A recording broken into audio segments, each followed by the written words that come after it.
Folks, we're live. We're here with a couple special guests that we have in here today. We have Michael Roth. I think a lot of you people have either seen him or know him a little bit, possibly. I don't know. That's a good possibility. Some of you might not know that Michael played at Northwood Little League, umpired Northwood Little League, won a state championship at Riverside High School, won a big league World Series, won a couple college World Series. You might know about that one too. A couple of you have seen that, but just wanted to fill you in and introduce you guys to him. Say hey, Mike. How you doing, guys? All right. On my panel today, I have Barry Douglas. You can say hey. Hello. I have David Farr in here with me. He's waving. That's fine. Michael Pettit. Michael Pettit was a teammate of Michael's for a year, I think. Am I saying that right? Yep, for you. Okay. You taught me everything I know. I hear you, man. I hear you. I'll take the check any day. I'm still waiting on the check. That's the way that works, unfortunately. Yeah. Yep. They need to, you know what? They need to just do away with all rules. Just let all the guys make all the money they can for however long they can. Y'all agree? That would be nice at some point. But, you know, A little late now, though, isn't it? Yeah, don't do it now. Seriously. All right, guys, listen, you folks out there in YouTube land and all that kind of stuff, feel free to add comments throughout the whole thing. I got a couple things. I'm going to start off with the first comment. I'm going to throw it out. Michael, one of the kids asked me, he said, ask Michael Roth, if you would, what his favorite team was when he was growing up. So what was your favorite baseball team? What was my favorite baseball team? Well, my dad's from New York, so I was raised a New York fan for every sport. So the New York Yankees, New York Knicks, New York Giants, New York Rangers, for those of you that watch hockey. But now people ask me if I'm an Angels fan, and I know this is a live broadcast, but I can't honestly say that I am. The checks aren't big enough yet to be an Angels fan, but hopefully we'll get there. That's funny because the kid actually asked next. Yeah. He asked me next. He said, okay, so who's his favorite team now? Yeah, I guess that's a fair question. Yeah. You know, I guess I'm still going to have to go with the Yankees. I still root for them. But I guess when it comes down to Angels versus Yankees, I'll just stay impartial. How about that? That'll work. That works just the same. All right, Barry, let me throw it at you. Do you have a question for Michael today? Yeah, I guess my question would be, as a kid growing up, do you see any issue with potentially a kid having too much baseball? You know, because I think of David, my son, there came a point where he was just getting burnt out because he had played so much. You know, he had played. Obviously, he was playing Northwood, and then he started playing AAU, and it came a point when about 12, 13, he was just getting burnt out. Oh yeah, I completely understand it. You know, growing up, I played 3 sports: basketball, soccer, baseball. And if you'd asked me at the time what were my favorite sports, it was always what I was playing. And that was David. It was whatever he was playing. Exactly, and you know, but I think I always had a special passion for baseball. And when I really started playing baseball year-round was when I was about 9 years old. You know, that was when we had the Northwood team, when I played with David, and then we started out the Cobras, and from then on, you know, it kind of progressed. But I still played multiple sports. I still had other interests, and I think the multiple sports, one, baseball works certain muscles, and while you can work out and whatnot, you still need to use other muscles. And you know, I played varsity basketball for 2 years at Riverside, and you just got to have a mental break. I mean, baseball is such a grind for me now, especially, but even at that age, it's you know, it can become long and overbearing, and you got to have a mental break. And you know, a way to stay active and physical is by playing another sport or something. So I definitely believe you can be burnt, you can burn out. You just got to find what's that other passion that maybe isn't equal to baseball, but you know, what keeps you involved and having some fun. Yeah, because when we were trying for that Little League World Series in 2000, 2001, we were practicing 4 hours a day in that summer. And man, by the end of that summer, he wouldn't even pick up a baseball. The only kid that never got enough was John Nestor. Good old Nestor. I mean, he was the only kid on the team that never got enough. Yeah. He's still playing today, so I haven't talked to him in a while, but I know he's still in there. So yeah. Yeah, I actually talked to his brother, and he said he just went out. He's going out again. So you're right, he is still playing. So yeah. But in all honesty, he is the only kid I know that at that age, as much as they played, he never got burnt out. But every other kid, they were done. I mean. Yeah. Sometimes you just have a passion for it, and you can keep going. And you know, I always loved baseball, but heck, even I'll be honest with you, when I went out there for pro ball, when I had 2 months left and I had just played a full college season, I was sitting there just counting down the days just to get home. And while I was having fun and enjoying it, it's just I had played for 6 months in college baseball, and you know, I was on long bus rides, 10-hour bus rides through the mountains in the middle of the night, and it just became a point where I was like, you know what, I need a mental break, because mentally I was just, you know, and now, you know, I've had 5 months to recover. I'm excited to go back out to Arizona, so it'll be good for me to get going again. Okay, that's great. Hey, Michael, one of the kids asked out there, he said, who is your favorite player or friend to play with at Northwood? This is going to put you on the spot because you probably Chipper's sitting in the room here, so you better kind of. I'm just letting you know. Yeah, but Chipper didn't join the chat, so. There you go. He's gone automatically. I don't know. I mean, you know, you form so many special relationships when you're playing baseball with guys. You know, I played with John. There was actually a point in the College World Series where I was pitching to John Nestor, and Kyle Enders from Riverside was catching me. I remember that. I remember that too. I remember that. And then, you know, so 3 Riverside guys in a frame, and of course Earl Hershiser blew it and couldn't figure that out. But, you know, you form so many special relationships with friends over the years. I had so many friends that I played with when I was younger. You know, I just had dinner with Will Owens. And I grew up playing with him. And so, awesome. You know, you make new friends. The baseball world is really a small world when you get back to it. So I can't name out one person, but there's definitely friends that I still talk to today that I grew up playing with when I was younger. That's great. That's awesome. Hey, anybody on the panel? Let's see. I see Mike Valente and Chuck came in. Hey guys, how y'all doing? What's up, guys? Doing all right. And I think, if I'm not mistaken, Michael, you may have even umpired a little bit with Chuck at Northwood. I'm not sure. Maybe. I don't know. And then Mike Valente, who is our district administrator, took Steve Johnson's place. Oh, good old Steve. Yeah. Good.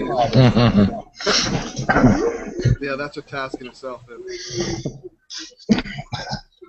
Chuck, do you have a question for Michael that you'd like to ask?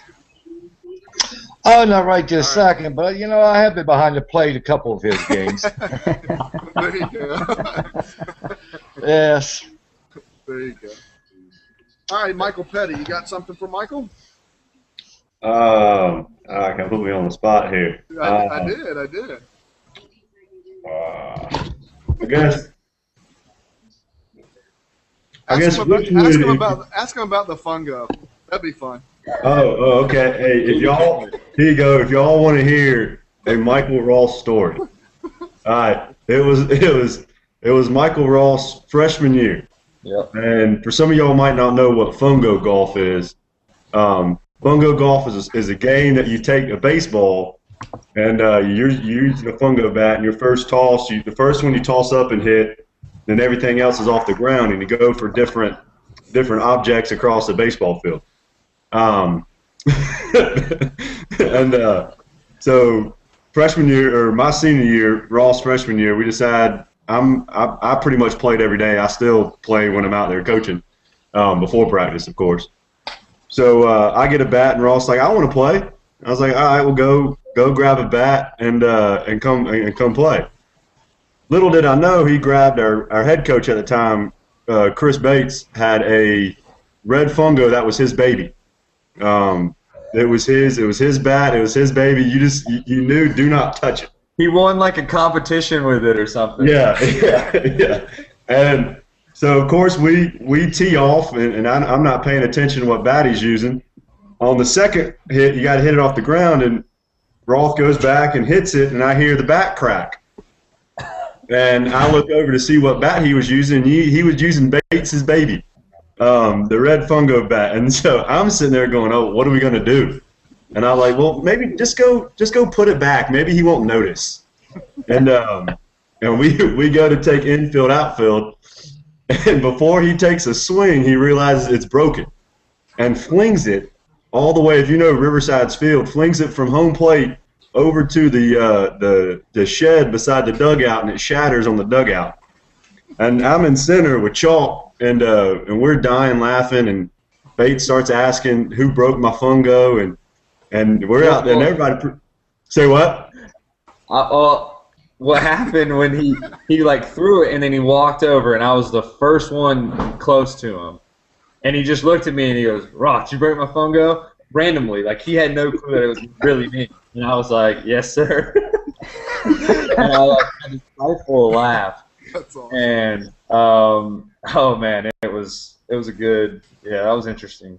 That was a good story from high school. That one stayed with me. We ran 4 laps around the field that day. Didn't you? Yeah. You ran for a while.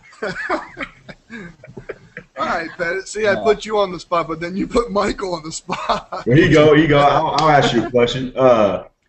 From the two national championships, was it?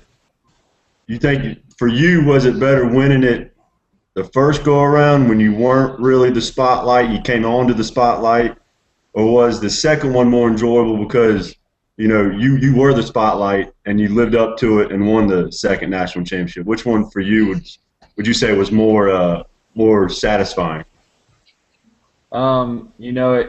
It's so hard to explain it. People ask me all the time which is my favorite.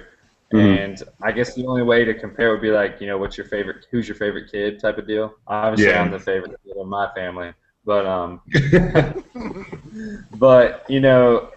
they're just so different. 2010, obviously, we were just excited to be in Omaha again. We hadn't been in 6 years.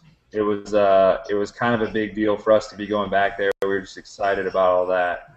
And it was kind of so new, surprising, the walk-off hit. It was so exciting. When we went back in 2011, we almost had like an air, like an attitude of us that, we're going to win this thing again, and that was our plan.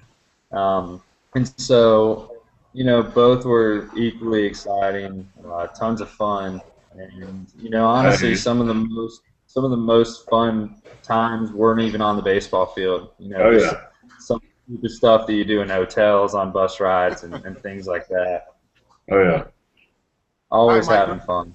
I don't want to keep you too long. I got a couple more, just a couple people put in. What Okay. One kid said, who is or who was your favorite player? I'm not sure what he's. Yeah, I think. Favorite player growing up, again as a Yankees fan, so it's Derek Jeter. Just classy guy, plays the game the right way. Has always been respectful. As far as a pitcher goes, again, it's another Yankee, Andy Pettit. Lefty, kind of similar. I would love to have a career after him. Yeah, no relation. Not mine. But, I was going to say your favorite high school player was Michael Pettit, and then yeah, favorite high school player was Michael Pettit. I think he pinch ran for me a lot that freshman year. I love it. He got some stolen bases out of it. Oh yeah. Do you still hold the record?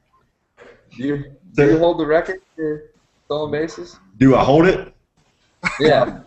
No, I know my junior year, Chalk and I were kind of going back and forth. I don't know if one of us set the record, but I know we were going back and forth. I think we ended up, me and him, somewhere in mid-30s. I think he beat me by 1, but that's still under debate. But no, I don't know if I hold it or not. But Gotcha. I gotcha. Well, I'll count you as a record holder. Thank you. Yeah, yeah. You can go ahead and mark it down, man. Just put it on the sheets. Another question. Do you like? Oh, let's see. Let's see if I can read this right. Do you like the? Oh, they're talking about the college stadiums. Do you like the new one or the old one better? Do you like the prestige of the old one, or do you like the new one and how fancy it is and all that kind of stuff? Because you've been to both of them. Yeah. So the coolest part about playing in 2010 was obviously it was the last year at Rosenblatt. I mean, I grew up watching people play at Rosenblatt. You know, I remember watching Clemson Carolina play in '02 in Rosenblatt. So that was really special to be able to play there. But TD Ameritrade Park is like playing in the big leagues. I mean, there's two decks. You know, there's an upper deck. You get to kind of you just kind of sit back. I would step off the mound sometimes and just look around and be like, man, this is awesome.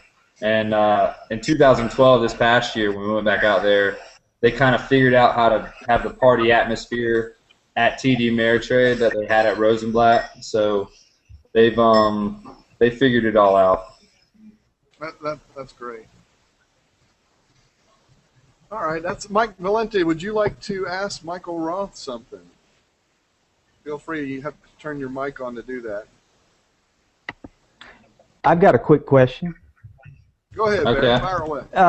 How do you think playing college baseball enhanced your college career or your college experience? Do you think you were able to enjoy your college experience by playing baseball? Okay. Well, I'll tell you this. That's kind of a broad question.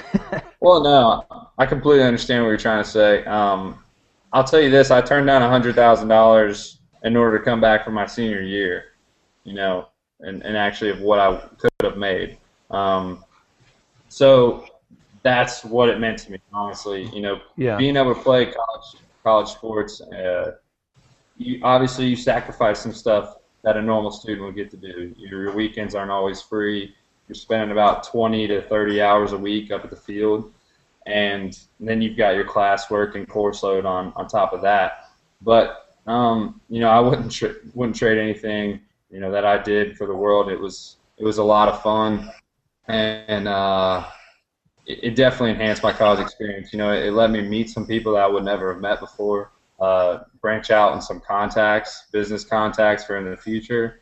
And I mean, you know, I was still able to have a social life. Trust me, you know, everything that I do, I like to have fun. So I wasn't just studying and working out all the time. I definitely got involved, had friends, and had a great time in college. Otherwise, I don't think I would have been able to play baseball just because, you know, for me, it's got to be fun. And college is also about having other experiences rather than just in the classroom or in something else. You've got to have the whole experience that grows you as a person, a well-rounded individual. So were most of the teachers pretty understandable, you know, when you've got games and that kind of thing? Most of the teachers, except for the ones that were picked last in dodgeball, most of the teachers were pretty good. You know, what I learned is if you made an effort, honestly, if you showed up to class, you had the potential to just basically pass, and that's really what you need to do in order to play. Now, obviously, that wasn't my expectations for myself, but if you just create a relationship with the teacher as if you would anybody, they're gonna care more about you. They're gonna be willing to work with you more, and it's just gonna be a better situation for when you miss every other Friday in the spring semester, that type of deal. Yeah. Very good. That's awesome. That's awesome stuff. I love it. Mike Valente, did you want to ask anything? No, I just was hoping he's going to keep his blog up. I enjoyed reading your adventures on your blog there. And since he said that, I think, you tell me if this is Yeah, right. that's it. Oh, is it the WordPress? Yeah. Yes. Well, That's the actually, I'm working on revamping, the WordPress. I'm working on putting my blog and my website all together, so that way, you know, people ask me how they can follow me, and that'll kind of direct you to my Twitter. It'll kind of have my speaking business that's on there, but also my blog that I'll update a lot more once I get out there because I'll have nothing else to do besides play baseball. And and hopefully, you know, some of my Facebook and my Facebook page and my Twitter updates as well. How's your speaking business going? It was going well. You know, the good thing about it is I lived in Columbia. Obviously, that's kind of where I made a name for myself and met a lot of people. So it let me stockpile some money, so that way I don't have to eat ketchup sandwiches. You know, and come July, because sometimes that minor league paycheck runs pretty thin sometimes. Yeah. So you know, I was able to save up some money, and it was going well. I enjoyed it. Got to talk to a lot of kids, but also some companies as well. Good. That's great. Michael, I really, really appreciate you doing this today. I mean, that was really awesome of you to come out and do this, and I appreciate you. And it's great to have Northwood alumni anytime you can. I know, like I said, Michael Pettit played. All of us here are involved with the Little League and things like Right. that, how important it is all the way through. And everyone, I'll give you one last time. Let me put you up on the spot there because it has your website on there so they can go to. Anybody that wants to go to Michael's website, get in contact with him if you're interested in his business. Obviously, probably won't be able to help out too much right now, but maybe Mike. And seriously, Mike, if you're ever interested or you have a free day or you want to just kind of do this thing again, all you gotta do is just say the word. I'll make a day, and we can do the same thing. We can do the same thing again because I love the fact that you give back to the Little League, and that's what this is all about. You know, kids. Well, you know, I might have an exciting announcement in the next month or so, and it will involve another former Northwood Little Leaguer as well. But I'll keep that secret, and maybe I can jump on another time and let you guys know what the deal is with that. Oh, that'd be awesome. That'd be awesome. All right, Mike, good deal. Thank you for your time. We're going to get on with the rule stuff right after this, but Good deal. I'm signing off. okay. Anyway, Tell your mother I said Yeah. hello. We used to work together at Coates and Floor Daniel, so Okay, I said hello. I will do that. Bye, guys. Thanks for having All me. right, see ya. Thanks, Mike. I appreciate you. All right, gang. That's awesome. That was nice having him on, huh? That was good. All right, guys. I'm going to get right into the rules thing. That went longer. I mean, he gave me more time than I thought he was going to give me, which is great. I just think that was awesome because he said, man, I don't – he said originally, he said, no, I don't know if I can give you because he's got so much to do before he goes out of town getting his taxes done and all that kind of stuff. So let's break right into the rules here. Get into the rules part of the thing. And Michael Pettit, if you want to go now or you want to stick and listen, you can do whatever you want there. Okay, yeah, I'm probably going to take off. Again, thank you guys for all you do for Northwood. I can probably speak for anybody that's gone through there. We appreciate what y'all do and making it fun for the kids and keeping it going because, you know, some of my favorite baseball memories go all the way back to Northwood. So appreciate all y'all do. And anytime y'all want to come to Riverside and see us play and Coach Daniels too, feel free. All right, thanks, guys. I appreciate it. Thank you, Michael. I appreciate you. Yeah, I played at Northwood in 67, 68. Yeah. That's crazy. That's wild. Oh, yeah. Well, cool. A long time ago. Y'all have a good night. All right, thank you, Michael. See you. All right, let's start off with, we are having the district umpire clinic. I'm putting this up again. I did this last week too, so I'll do it again. We're having it March 3rd. It's a Sunday at 1:30. I have it right up there. Anybody that doesn't have their rule books yet or anything like that, you can register. It's a $25 fee. I put that web link up there. You can register your umpire and as an umpire, and you get a rule book attached, etc. with that. So that is that part of it. Let's get right on. 2A, the catch. Definition of a catch. And again, this is, as always, you guys feel free to jump in if you want to add something or you want to ask something. This is a forum, a free forum, so ask away. All right, you ready? The reason I put a catch in there because a lot of people are they misinterpret this. A catch is securely in the ball or glove. So one of the reason I bring this one up and the examples that I bring up are, for example, a kid's running, he makes a catch in the outfield, he takes 10 steps, runs into the fence, and the ball comes out of the glove. Technically, by rule book, that's not a catch. He has to have it securely, and it has to be voluntary release. So that's the part about that. It's the same thing like at first base. If a kid stretches to make a catch at first base, comes off the bag, but he drops the ball, technically, I know he came off the bag, he had it, and all that kind of stuff. He's not out because that kid did not. You have to maintain, and it has to be voluntary effort getting rid of it. So that's why I always bring that one up, because a lot of people get confused on that, or not sure of that one. You guys have anything on that one? Are you good? Let's say an outfielder, you got your left fielder coming, and the ball hits his glove, and it bounces up, and the center fielder catches it. That's a great question, and that's also in here in the rule book too. That one, the runner can go at first touch. Right. So same as if it pops out of his glove and he catches right. it. That's right, exactly. So first touch, he can go. But as long as it did not touch the ground, and then that second person has it securely in their hand or glove, you're good. For example, let's say an outfielder's going for the ball, he slides and hits the ground, he traps the ball in his chest. He doesn't know where it is, but he's laying on the ground and the ball's sitting on his chest. Another guy comes over and picks it up off of his chest. As soon as he catches it off, or grabs it off of his chest and has it in a glove or hand, is out. As long as it didn't touch the ground. Does that answer it? That answers it. Gotcha. All right, the next one. Let's see here. The catcher's box. I always like to emphasize this one too, just because a lot of times people get confused with the Little League catcher's box. It's not like a normal box. It actually makes like a triangle behind home plate. So it's in the rule book. So if you look in the rule book, you can see where it is. And a lot of times, we don't chalk that.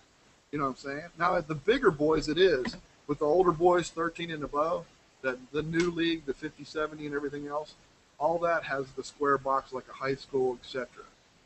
But it has a triangle box in there that people, it actually goes 9 feet from the point and follows the baseline. I mean, it's real technical and all that kind of stuff. But it's a good idea to know that one, to know that your catcher's in the box, because some catchers start, depending on the age, like minors, they're scared, or they're too far back, all that kind of stuff. And we see it in coaches' pitch too. A lot of times they want to get too far back. It's real important to at least have your toes in that box, and that's why I emphasize that.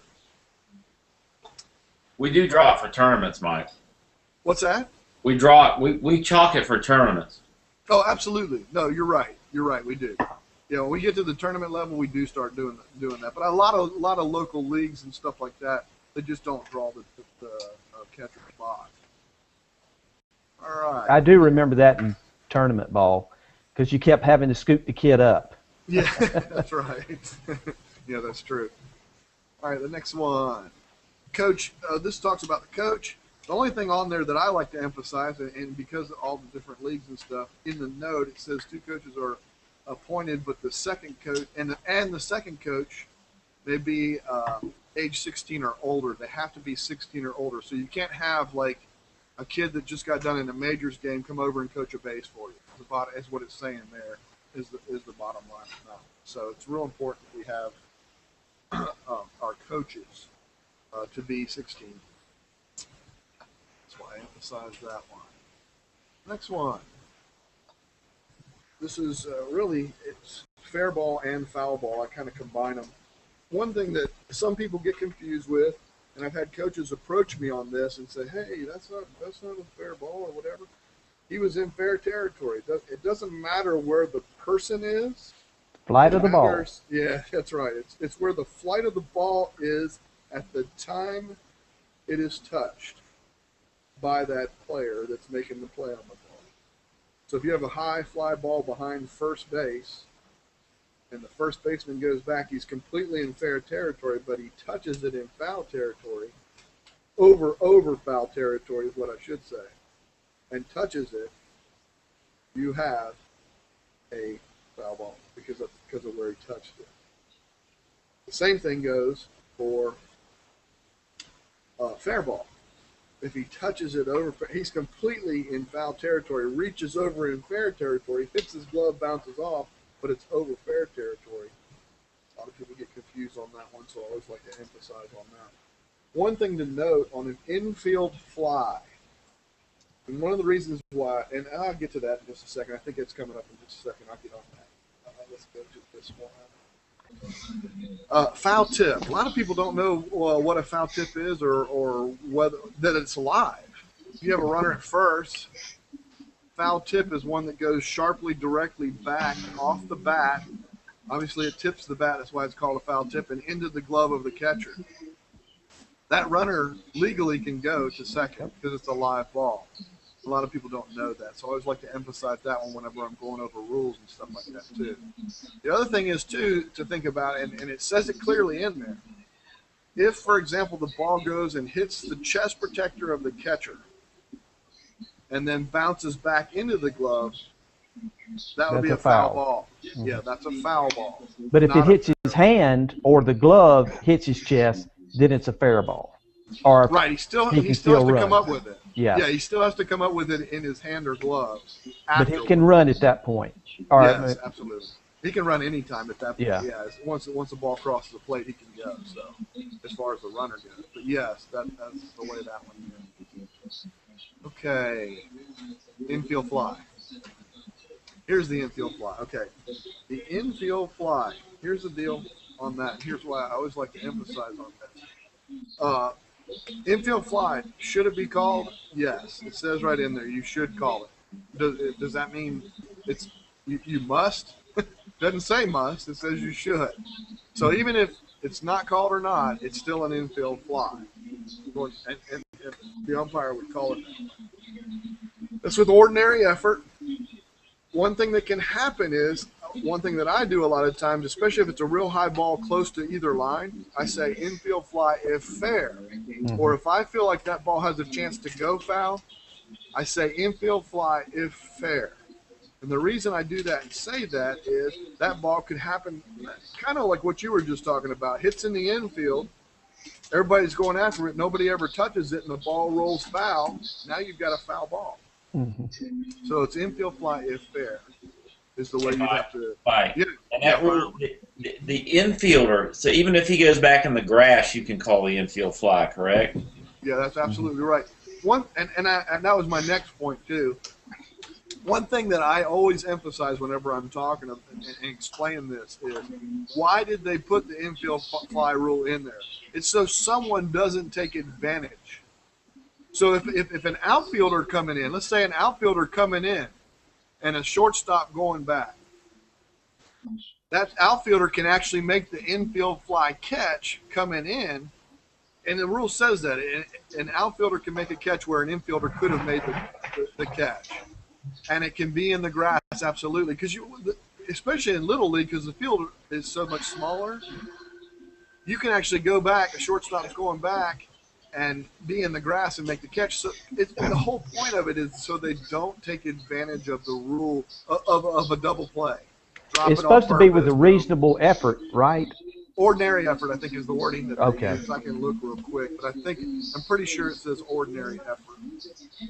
Should you consider infielder? Remember, the Braves had a situation. Braves dropped in the outfield, yeah. Yeah, I know.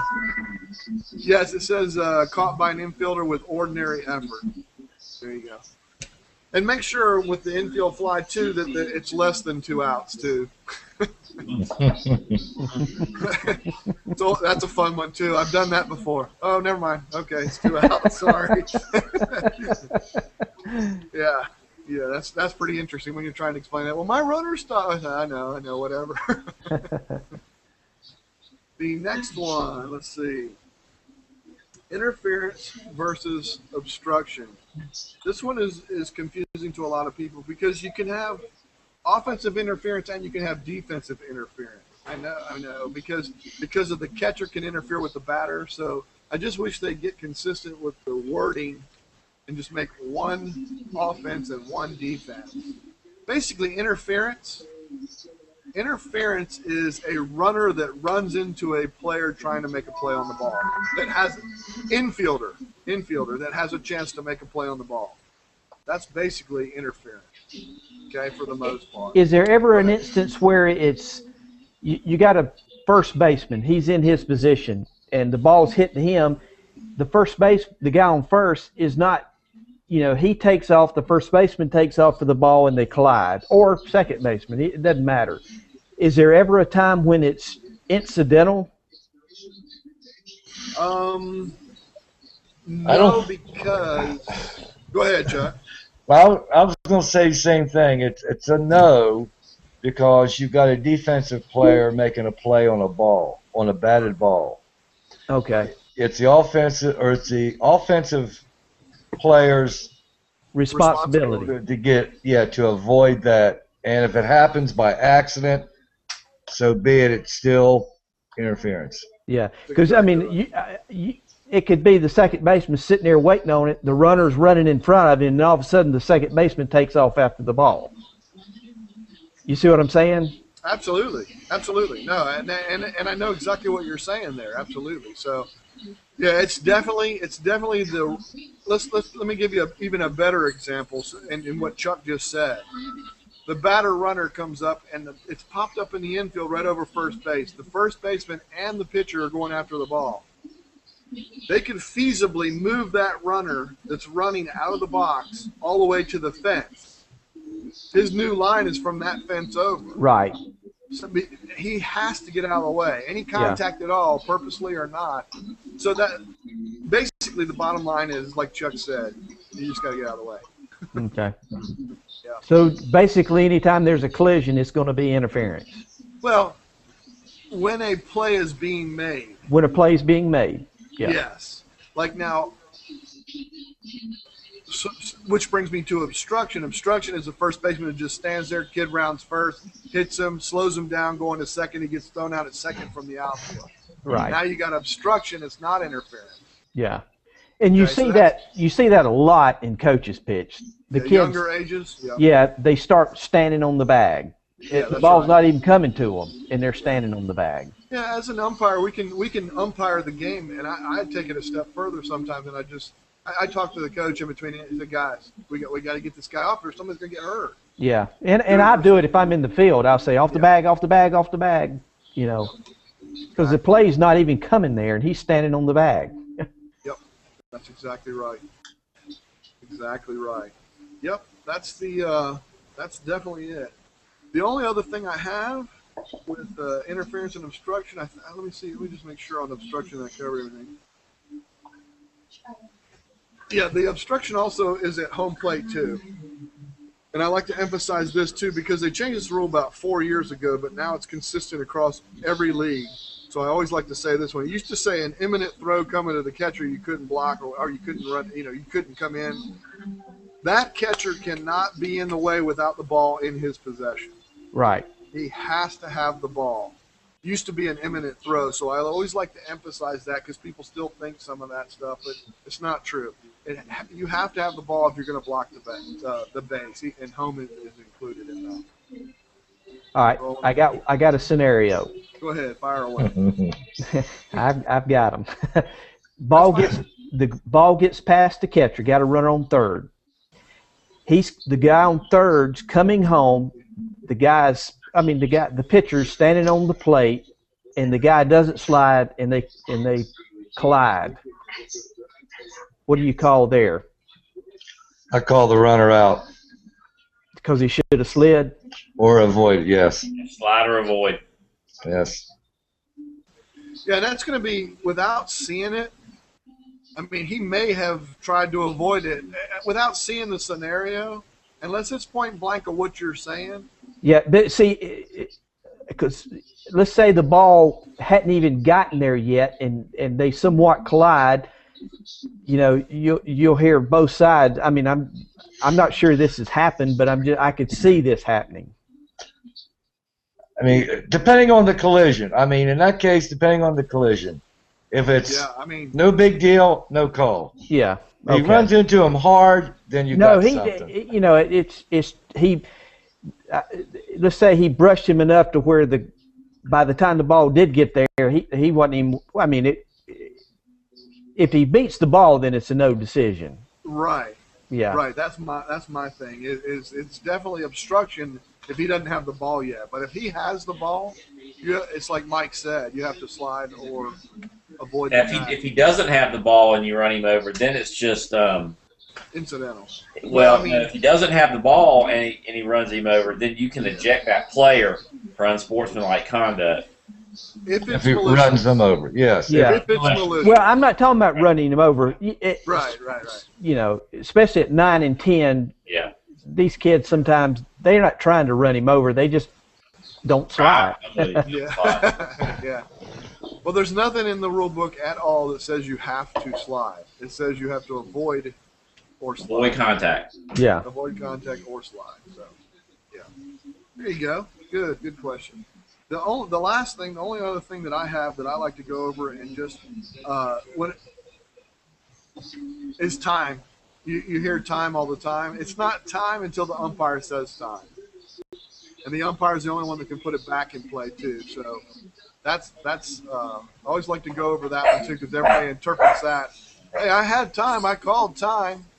That's true. You did call it. I heard you, but it's not time till I say time. It's time. So the umpire makes the ultimate decision of when time is called.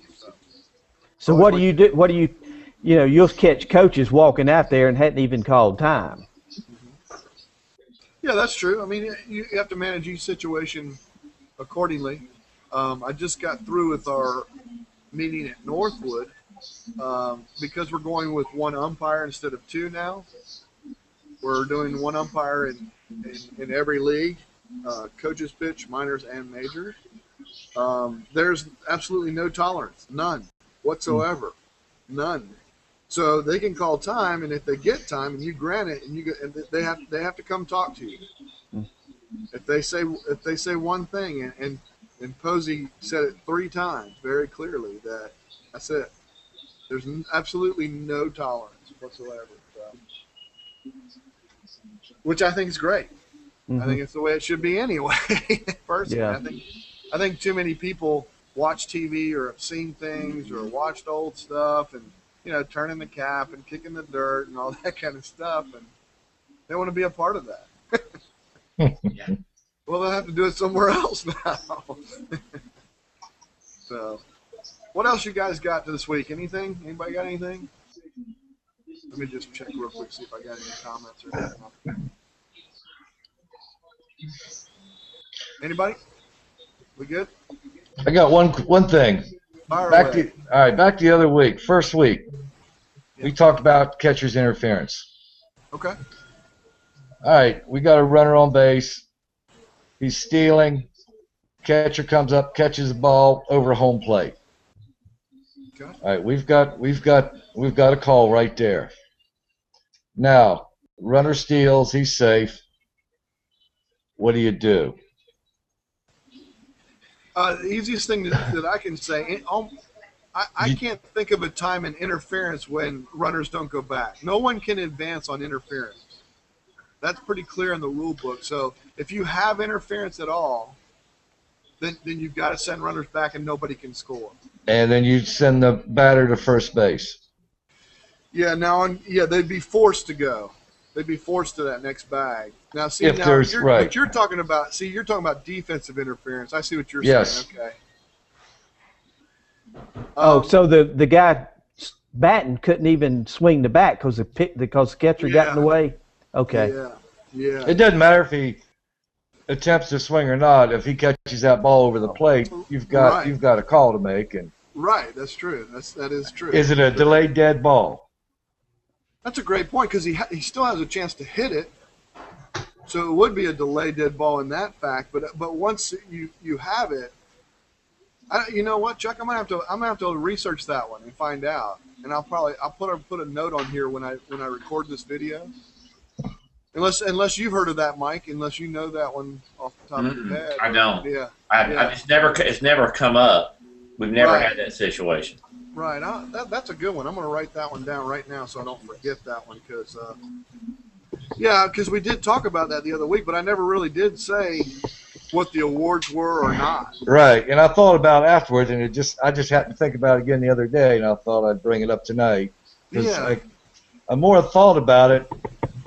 I really didn't know, and I thought, well, you know what? Probably got a delayed dead ball. Yeah. So you've got to give that batter first base. I If think you do don't, too. if you Yeah, I think don't, you do then too. you don't punish the defense. You know. Yeah. I think you're right. I think you do that. Here's what I think is the answer, but I'm going to find out for sure. But yes, I think that you have to give him first base. When he gets first base, if anybody else is forced, then you would move the bases. But the guy that was stealing from second to third or whatever, I don't Goes think you back. can just give. Yeah, I don't think you can just Yeah. give him a base. That's Right. the way I think. That's the way I think it's going to pan out. But I'll find this out for sure. This is why we do this. I love that. Well, if the ball's already at the plate and he's stealing, he's safe. I mean, right? I mean, Yeah, Delayed that's ball. true. Do you give an option to the coach or the manager? Yeah, I don't know. I mean, I'm going to have to find this one out for sure. there are not a lot of options in Little League for rules to managers. So Yeah. Yeah. I mean, you get that's true. a bat hit in the glove, ball's put in play. That You is just true. don't you give that option to that manager. Do you want the play or you want the interference? Yeah, because they might score a run on that particular play, and they want Right. the run to happen. And yeah, exactly. But that's one of the few. I think there's like a couple, not much, if any. I mean, other than that one, where you do have the option like that, because I know that Yeah. is a delayed dead ball on that one. Right. But I'll find out. I'll find that out for sure. Let me just put this back up. Just to remind everybody again, and then I will save this video. We'll do the district and Northwood umpire clinic on March the 3rd, and that is at 1:30 p.m. So it's after church. And like I said, the link at the top, right up here. Point my finger. You got it. Right up there. So that has the Little League link if you want to register as a Little League umpire. You get a little packet, get a little thing from Stephen Keener, your patch, and your rule book. So I always like to put that on there. Anybody that watches this video afterward, there's going to be in the description down at the bottom. If you go back to YouTube and you look at the description, I'll have all the times listed out of when we talked about each different thing. So anybody that wants to come back and look. Guys, I appreciate it. You guys stay on with me. I'm going to go ahead and end the live broadcast, and you guys stay on with me for a second, okay? Sure. All right.